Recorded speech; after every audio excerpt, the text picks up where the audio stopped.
Hello, I'm Eric Friend. It's wonderful to invite you to participate in this space in this little video that will continue of a presentation we did about a month ago about Wellspring Karitas Foundation's work in Mexico. Wellspring Karitas Foundation's work in Mexico is mostly about creating sustainable, resilient, vibrant communities.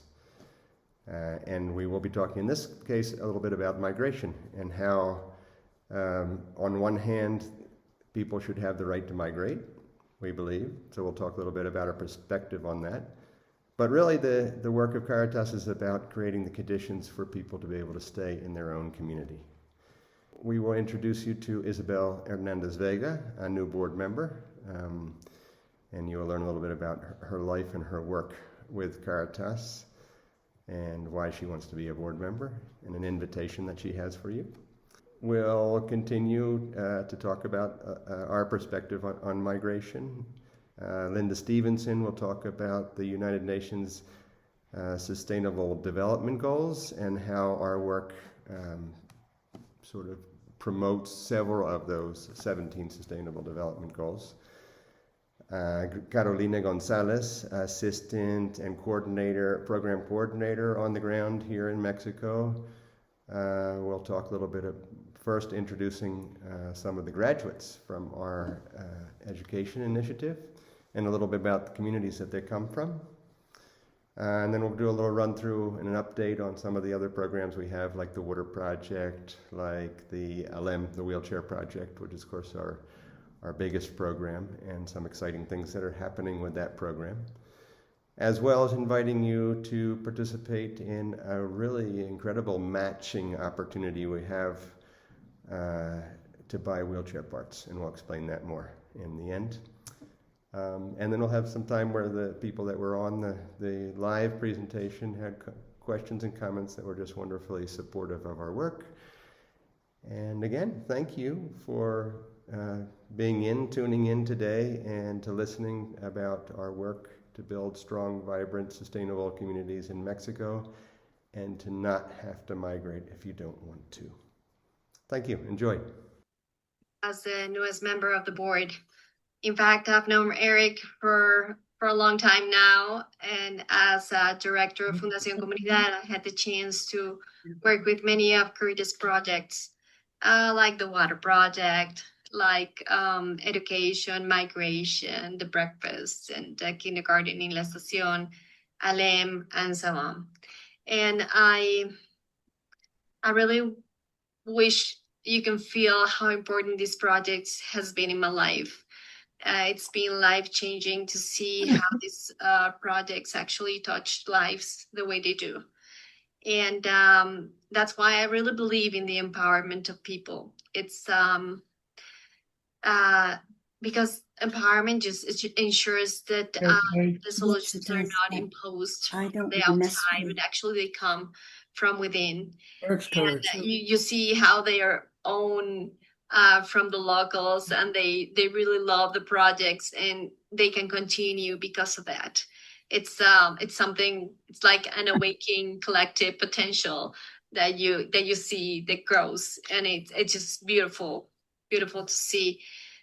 So that's why I'm really honored to be part of the board right now.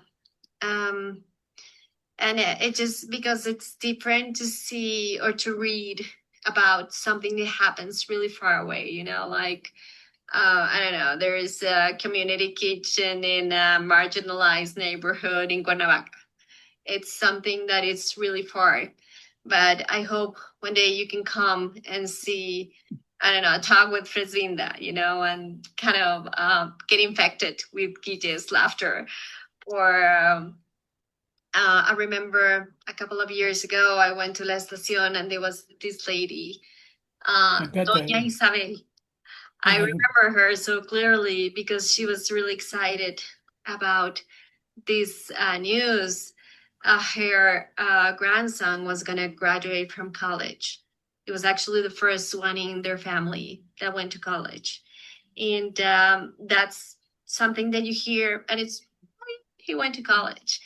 But when you see the context of their living, it's it's something that really changes not only their lives but the lives of others. Because if he can go to college, if he can graduate, then others can too, and it happens like a way in a beautiful manner. So I remember her telling me that he used to study in the kindergarten. And when you go there, you can realize the great job that they do there. It's just amazing. Wonderful. So that's you can see how much she will bring to the space of Caritas's board and the work being another voice directly connected to the work on the ground, which is so important for our board to be connected. So we're going to get a little bit into the context of today and what our agenda is. So I mean, mostly we'll talk a tiny bit about what is our focus or our sort of angle on this whole issue around immigration, and then we'll talk about give a little update on all the different projects that we're working with. The and the reason that that's related is because what we're going to be talking not as much about the right to migrate or the freedom to migrate, but the right to not migrate, the freedom to stay home, to stay in your community.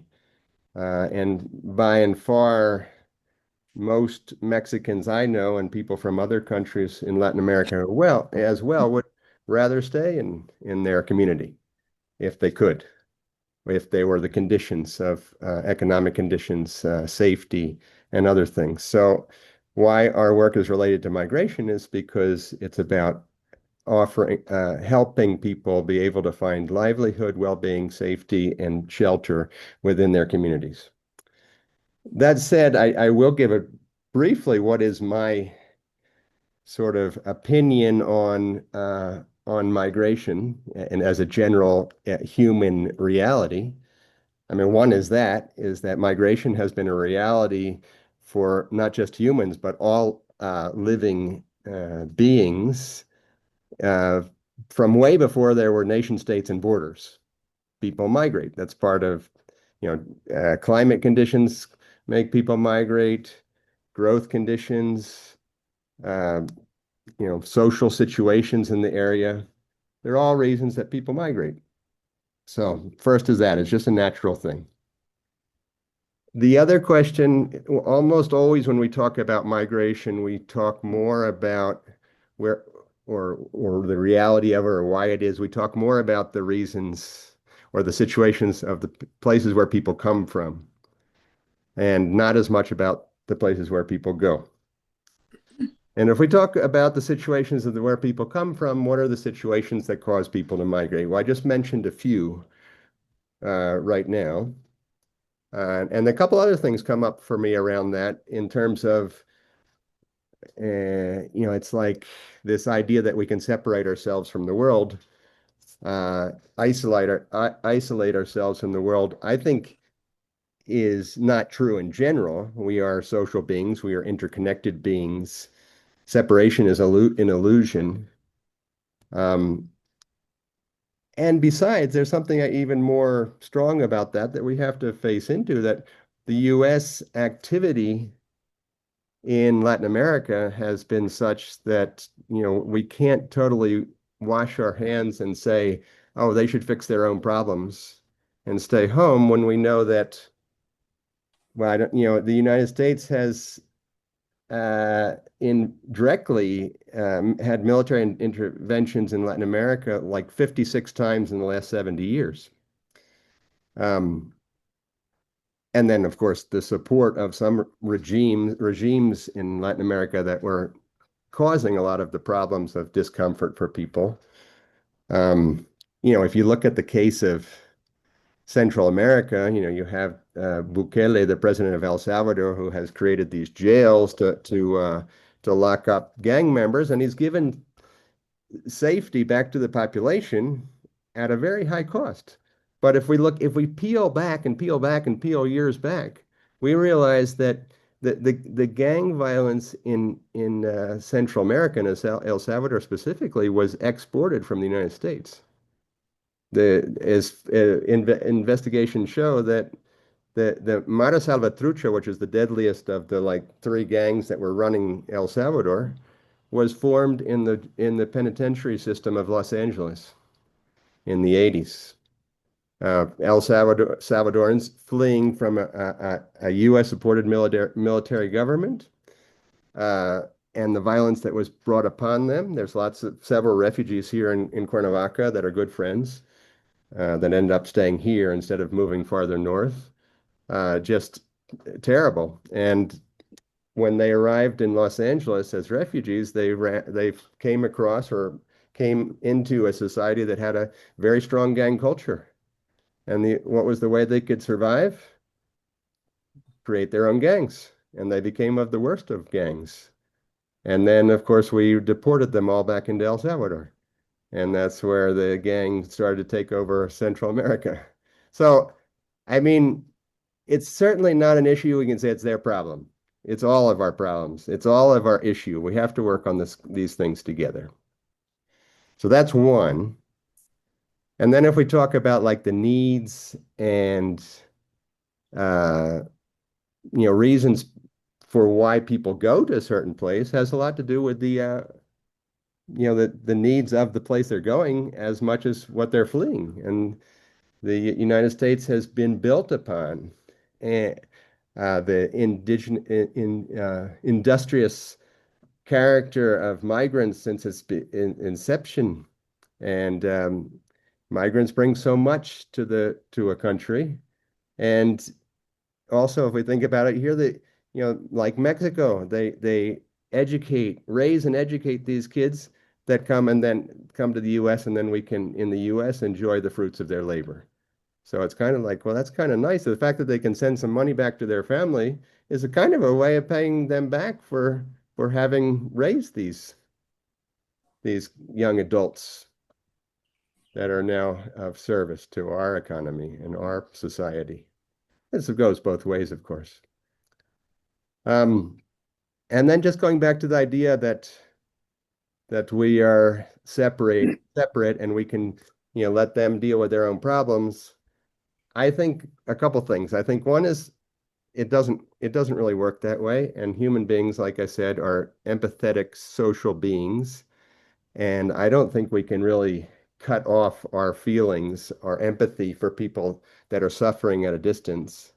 My opinion is that all the different kinds of addictions, alcohol, drugs, consumer addiction, and all of that are a way of trying to cover up those feelings of empathy that we naturally feel for anybody that's suffering in the world.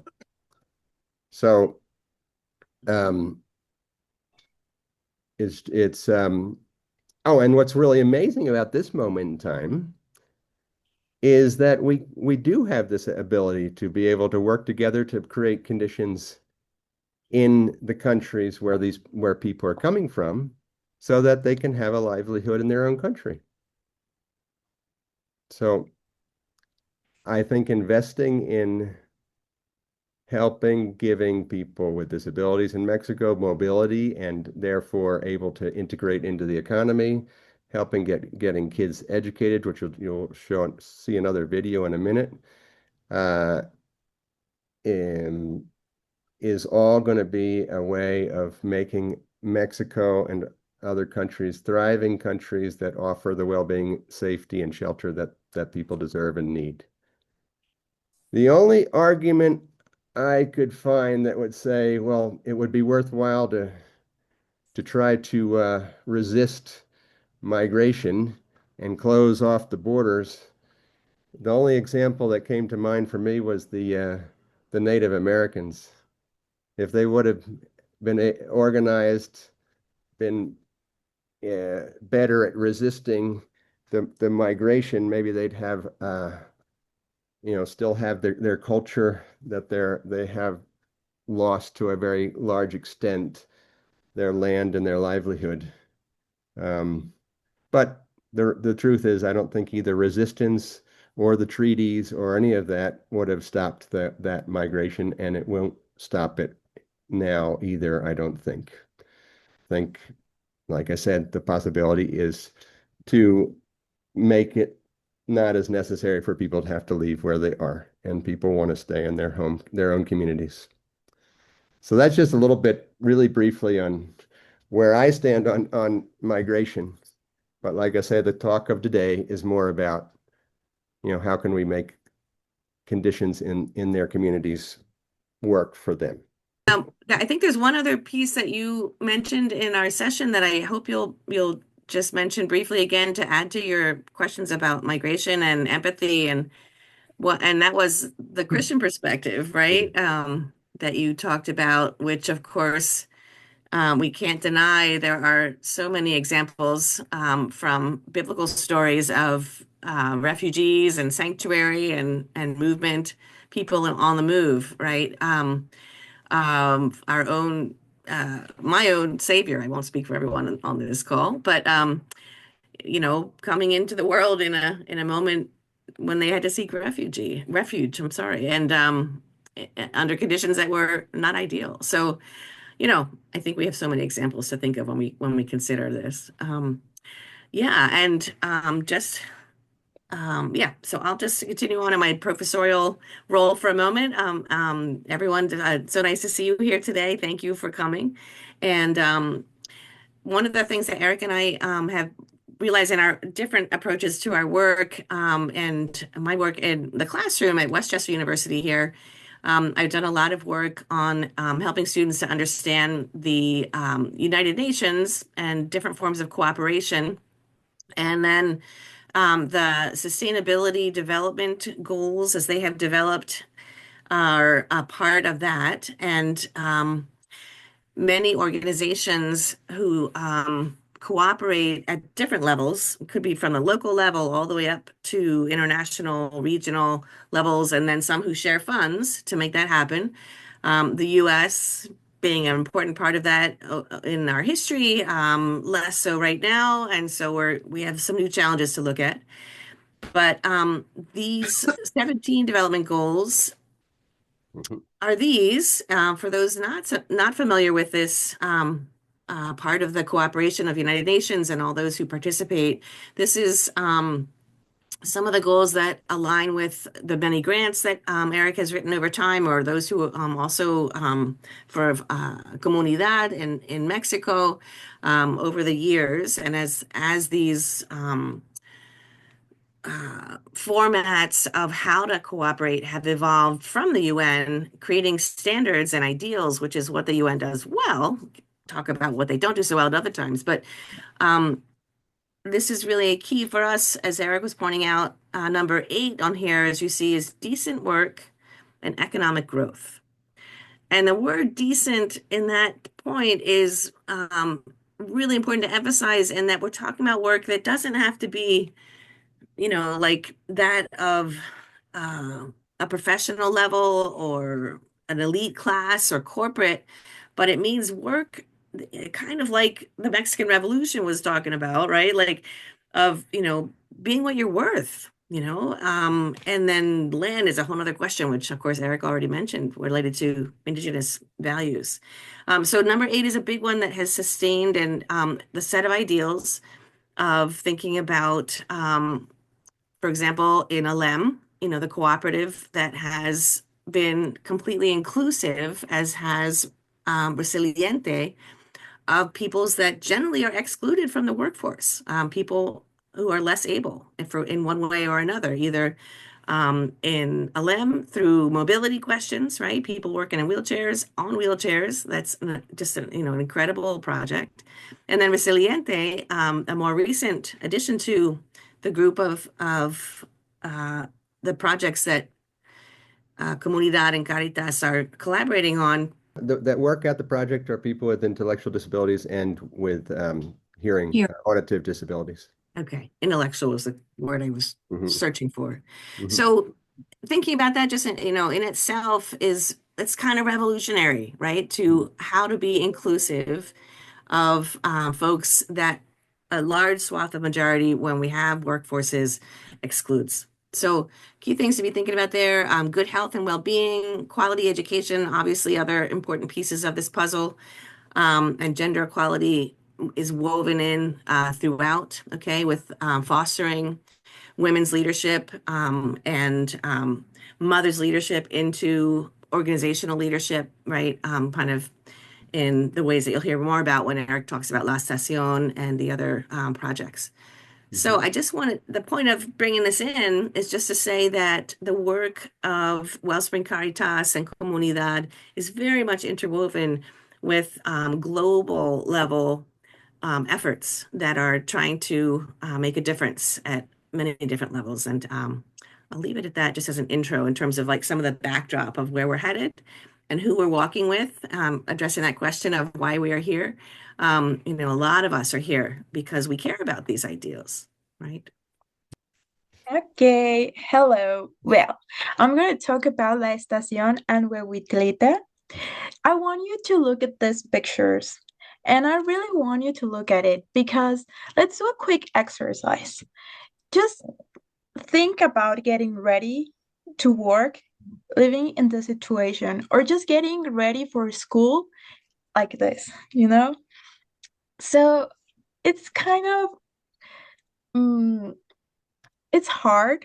And it's like Isabel said, you're going to see a video. I have the opportunity to interview the first generation Caritas help to collaborate with these schools in these areas. So they can fall in love. They can have, first of all, they can have a safe place where to be. And second of all, they can fall in love with the studies, and they can like they don't choose where to born, where to live, but they have the choose to be like, I want to be this, I want to be that. So I did an interview, and I want you to see it, not like, oh, it's a kid, a very nice kid that is just going to school and is just finishing college. I really want you to see the video from their reality, because this is a very challenged community. Is that challenged that you work at certain hours and you might lose your phone or your wallet, or if you're looking for something illegal to buy, like you're gonna find it there. So like, how can you get excited on going to school or like buy supplies for the new semester or something like that if your priorities are another? So it's very nice to see this video with an open mind and see that Caritas make an impact in this kid. And I just want to say that so the reason it's called La Estación is because it's where the railroad track, where the train station used to be. So it's a pretty big area, and it was federal land. So the Wyatt had become, wherever the railroad runs is like land that would be out of jurisdiction for the local police. So that's why people coming from the south, fleeing from other situations would be it would be a place where they could set up a little shack like the ones you're seeing in the pictures. So just to give you a little bit of context.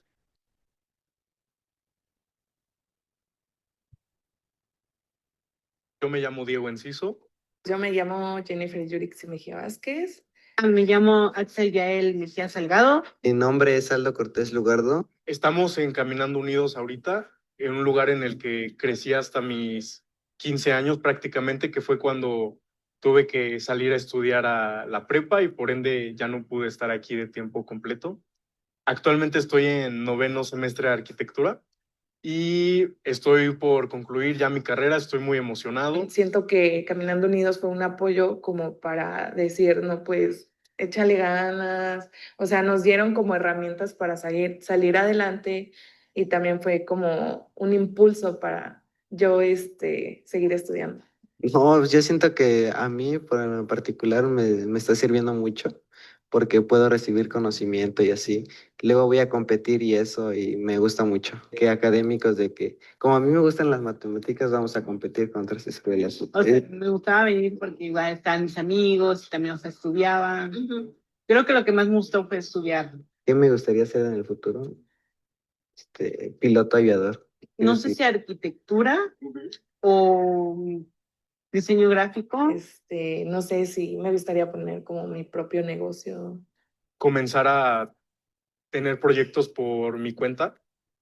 Y también me gustaría mucho algún día trabajar en un despacho de arquitectos que admiro mucho aquí en México, porque eso sí, la arquitectura mexicana es de las que más me gusta porque creo que tiene mucha propuesta y hay gente muy brillante de la que quiero aprender.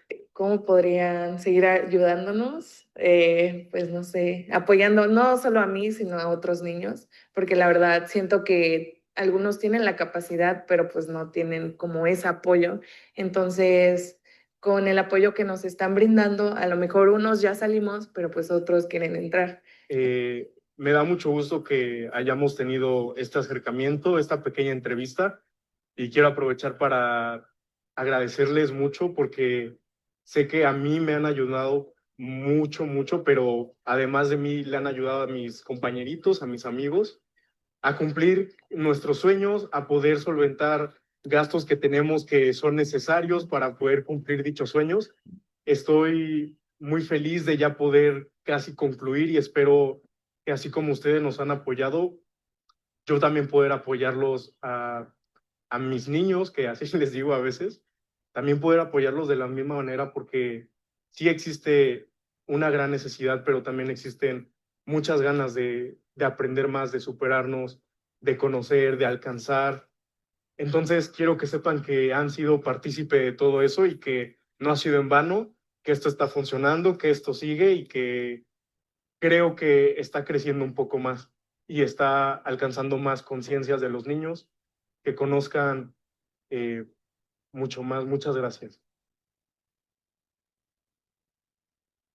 So if you think about, just the pictures from the previous slide, that all these kids were out at that. I mean, you would see the video and just think of, these are, middle class kids that are going off to college and getting ahead. But when you see where they're coming from and just really, it would have been very unlikely that they would have moved on to college if it had Most the support. Sorry, Yeah. sorry, Eric. And the Mhm. most beautiful thing when I did the interview was that when I was interviewing them, they were like, "Oh my God, and when I finish, I want to keep coming to the little places to help the other kids that this is possible. Like if I did it, you can do it too." So it's just beautiful. Like if you ever come down to Cuernavaca, like you can see it from yourself. It's just amazing. Yeah, and then when he says, "I'd like to be able to support kids and give back after he, graduates and gets a job," it's like, well, that's when it really becomes self-sustaining and I think what was it? Isabel used the word contagious, and it just works. So just to explain the education initiative is run by Caminando Unidos in Cuernavaca, and the other that Mike and Mary met was the La Jugareta in Tepoztlán. And the beautiful thing about it, as like Carolina was saying, is, since the first generation of the education initiative was just designed to keep kids in school after elementary school, because in these marginalized communities, there would be a lot of dropout even after elementary school. And although our support of them was only in and through middle school, every single kid both from the group in Tepoztlán, La Jugareta, and Caminando Unidos have stayed through high school. And then, as you saw in the video, a good number of the kids have gone on to college. So the impact is undeniable in terms of this program.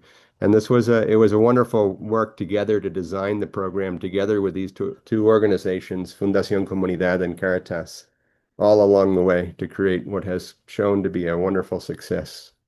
La Estación, of course, we talked about, but that's part of the same reality of people that live in that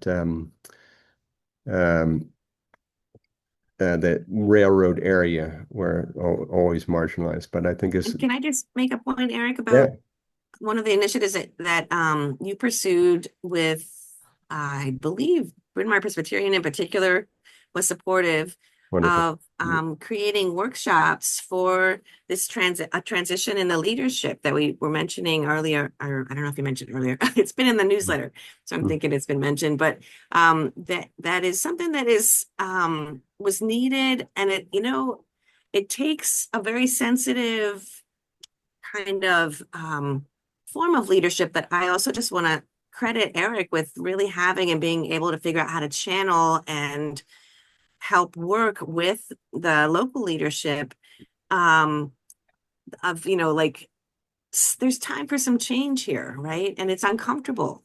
Oh, because, some people who've been doing this for so long didn't want to give up what they had been doing or didn't want to feel diminished in any way. And so the training that was done was just marvelous in terms of recognizing and moving forward with a generational shift in the leadership in La Estacion. So credit to you, Eric. Thank you. Thank you. And that's it. The picture at the bottom in the middle is the new leadership team of the community center. So the La Estacion project is a community center with a breakfast program that the mothers of the community themselves run. And then also just a safe space for the mostly mothers, more and more their fathers, which is wonderful that get involved. But a lot of it is just having that space where the mothers or the parents can come together and kind of together work out, how can we get our kids ahead in such a difficult situation. So that's the team, and it's wonderful that it's multi-generational. There's some young people on the team, and some of the other women. Guille in the blue shirt, she was one of the started in the beginning, and then up on the right top is Fresvinda, who is the coordinator of the program, and she's also been there from the beginning. And then Sister Imelda is the new director of the kindergarten. So that there's a preschool and kindergarten right across the street. The community center where we operate belongs to them. And then so all the kids that come go to school with Sister Imelda come and have breakfast at the project first. And as well as older people can have breakfast, or pretty much anybody. There's a small fee for the breakfast, and we subsidize some of the purchase of the stuff. So that's been one of our longest going projects, and as well has shown wonderful success in terms, just if you look at those pictures that we looked at the beginning of the community and how it looks now, it's definitely developed quite a bit and a whole different reality for the kids that live there. This is our sustainable water program that we've been working. This is wonderful because this is a Rotary International project. And Rotarians in Arizona, for the most part, have been the ones that have promoted the project to get financing from the Rotary Foundation. And then they looked for us, Caritas and Fundación Comunidad, to manage the community sort of appropriation, taking ownership, making sure that they know how to run and keep the program going. There have been so many projects in the past where they build some infrastructure and there's no transference of either the technology or the reason for it existing, and they get abandoned. So that's why we've been really dedicate a lot of time to getting the community and the kids themselves involved in every part of the process. So that's the inauguration there, right, with the mayor of Tepoztlán.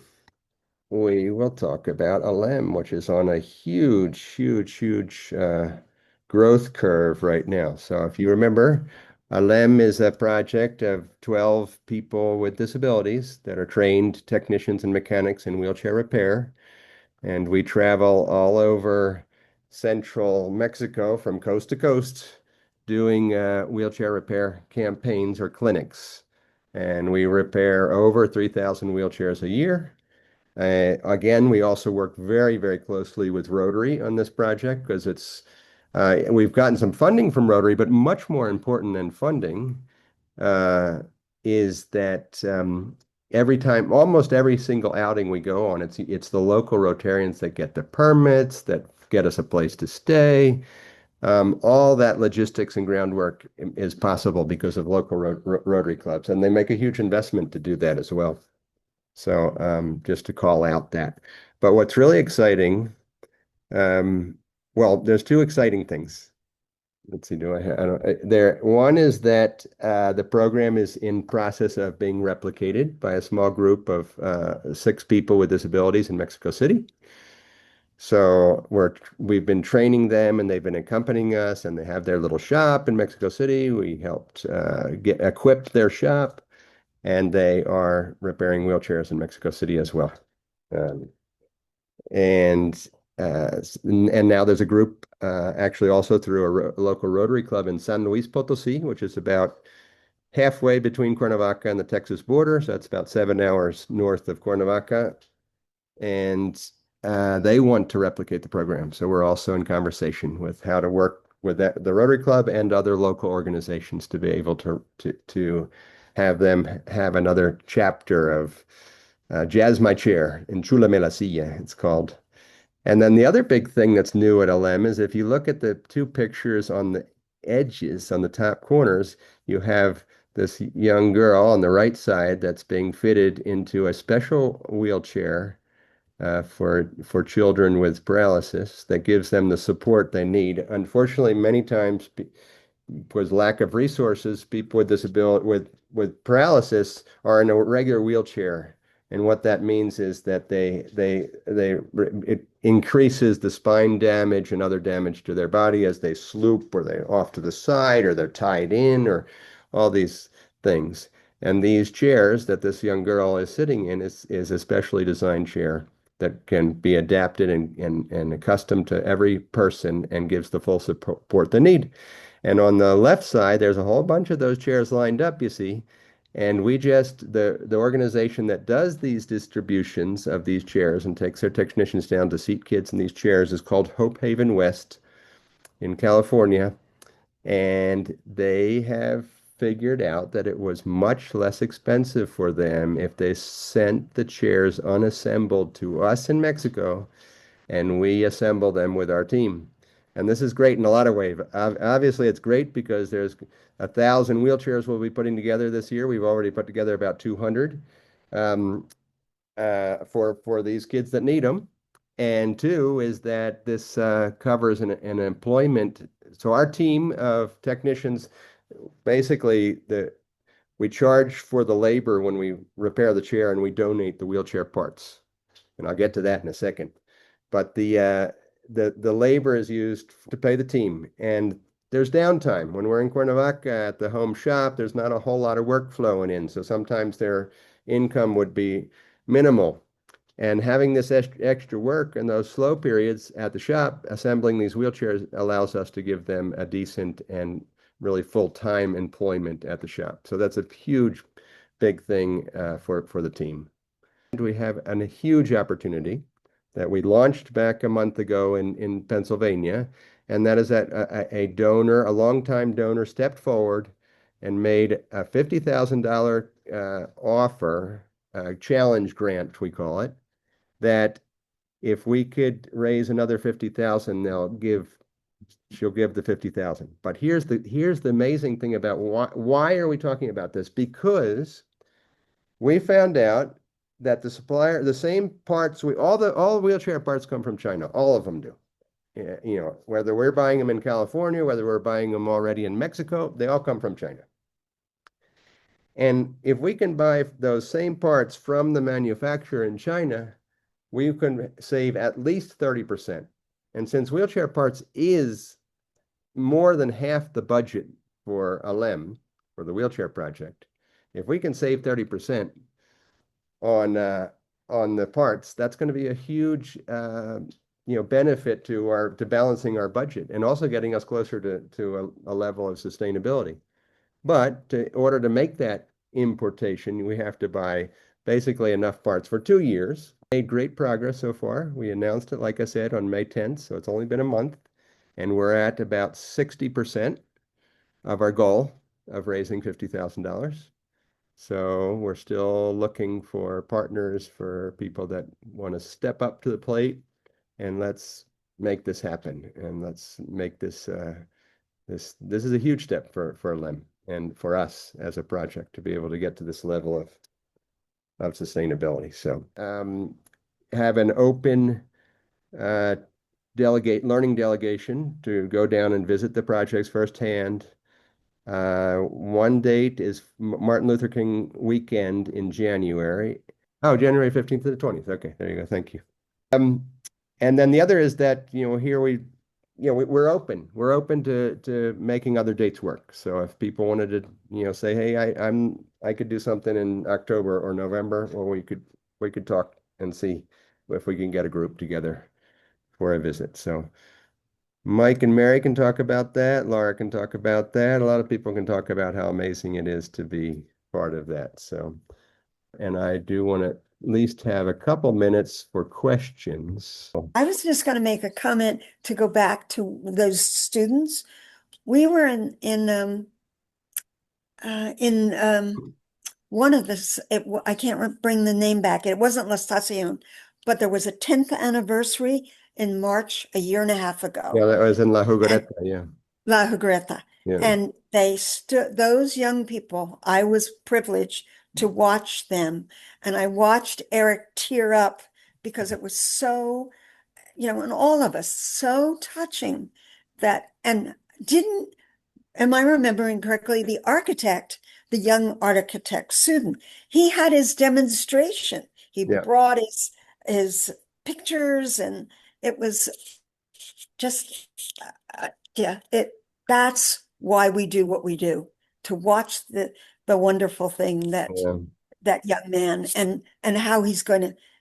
I felt that besides that with the mothers in La Estación that they were when they started telling me that they were taking food to the older residents, the ones who were disabled, and began giving back. And that's, we give, but when you give back, when you empower people to give back, that's really giving. I want to add to that. One of the neat things at a LEM has been the same thing, is where, so like I had said, right, the LEM team, they make their money based on what the wheelchair users pay for the wheelchair repair. And of course, there's always a couple people that come in that obviously can't even pay for the labor. And what has happened has been beautiful, because many of the time when that happens, the team will look over and say, oh, no, no, we'll repair the wheelchair. It doesn't matter. They don't have to pay us.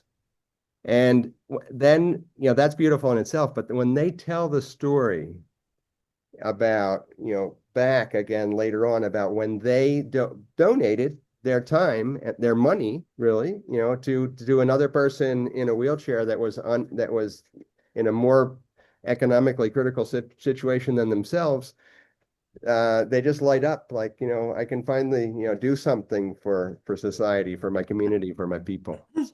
So, much of my life, I've certainly been interested and sometimes engaged with what we call development. And it just struck me that today, as I'm participating in this for the second time, the emphasis on what is replicable, that is such a basic and important factor in any kind of work, such as what we in Caritas are engaged in, or development work, whatever.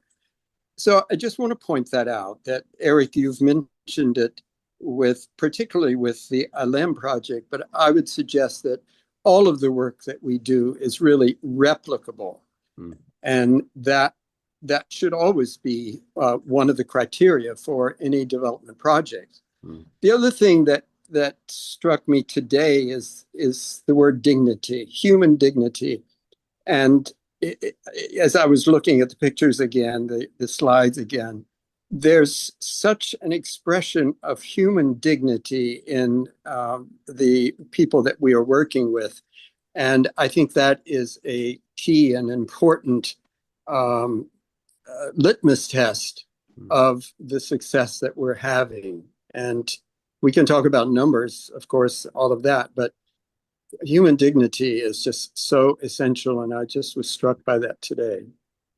Thank you. Thank you, David. Thank you.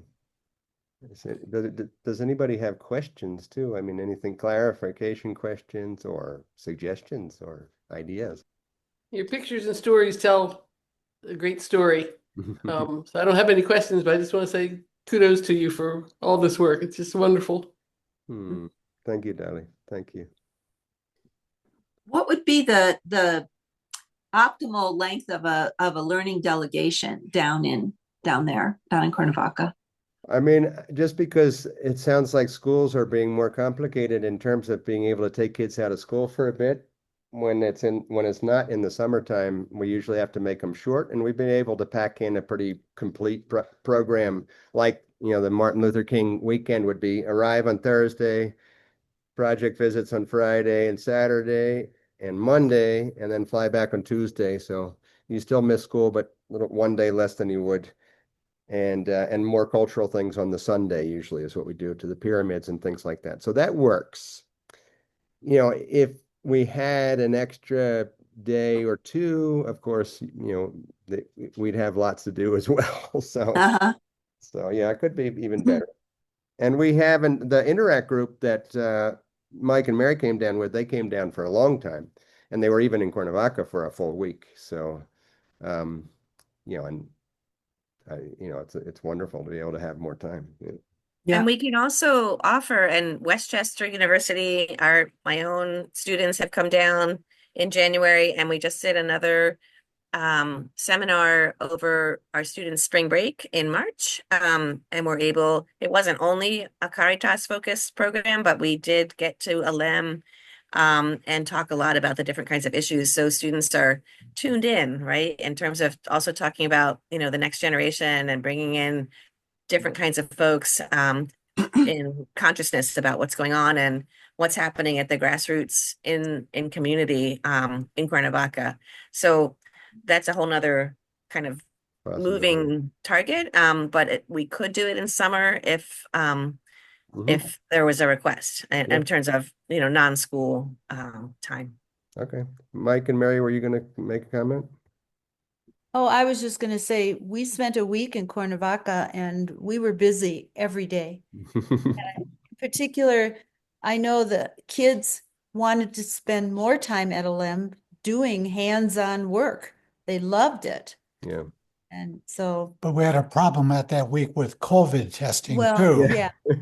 Limited our work. That was in the middle of COVID. But I think, didn't two of the boys come back, Eric, later on and help you out? Yeah. They talked about on that trip. Yeah, we've been in contact, and they have visited. So I mean, it can be an ongoing thing.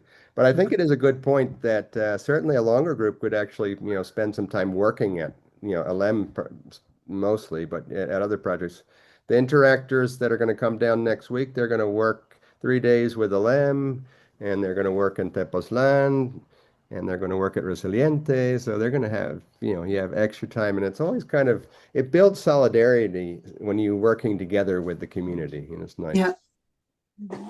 So, and then for those young adults, I think that, Eric, you almost don't even realize because you do it so naturally. But, some who come back, or who need an internship and, 10 weeks in a summer, or, maybe they go even for a semester, would be other options that are not difficult to facilitate. So if you know of young upcoming folks who are in a college, credit process, and they're looking for how to do that in a way that's study abroad, this is still a really great option too. Yeah. Yes, we've had long-term volunteers too, and they've wonderful experiences both for the communities and for them. So it's a great thing to do. Yeah. Well, we are at the end of the hour. Well, I am very grateful. I'm wonderful that you all could make it. I kind of like the a group this size is nice because we can all have a chance to talk a bit, all connect, and we can do this again. Even if any of you would like, hey, this would be cool for my, I don't know, a club or something, like my Rotary Club. I don't know, but it could be anything.